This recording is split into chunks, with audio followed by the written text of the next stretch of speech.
તો વિકાસની ભરવી વાસ્તવિકતા ફરી સામે આવે છે। છોટાઉદેપુરના નસવાડી તાલુકામાં ગ્રામજનોને હાલાકી। ગ્રામજનો જાતે કર્યો છે રસ્તો સરખો કરવા બન્યા છે મજબૂર।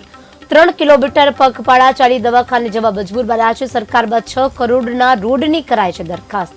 સરકારે મંજૂરી ન આપતા ગ્રામજનોએ ભારે હાલાકી ભોગવી રહ્યા છે। વિકાસની ભરવી વાસ્તવિકતા અહીં દેખાઈ રહી છે। પાયાની જે જરૂરિયાતો છે, રસ્તા, પાણી, તે પણ અહીં નથી મળી રહ્યા।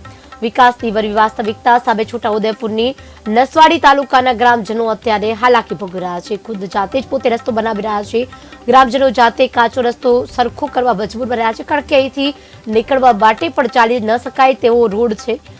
3 કિલોમીટર પગપાળા ચાલી દવાખાને જવા મજબૂર બન્યા છે। કોઈ પણ સાધન અહીંથી પસાર ન થઈ શકે, કારણ કે અહીંથી નીકળવું ચાલીને પણ અઘરું છે। તેને લઈને હવે ખુદ પોતે જ ત્યાંનું સ્થાનિકો છે તે જાગ્યા છે।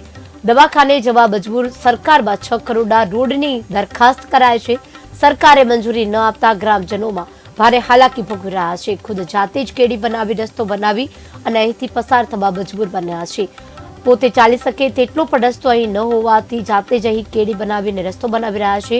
વાહન ચાલવાની વાત તો દૂર રહી, ત્યારે અહીં વિકાસની એક વરવી વાસ્તવિકતાનો નમૂનો દેખાઈ રહ્યો છે। ઉદાહરણ તરીકે અહીં આપણે વાત કરી છોટાઉદેપુરની, જ્યાં ગ્રામજનો જાતે જ કાચો રસ્તો બનાવી પોતાનું ગુજરાન કરી રહ્યા છે।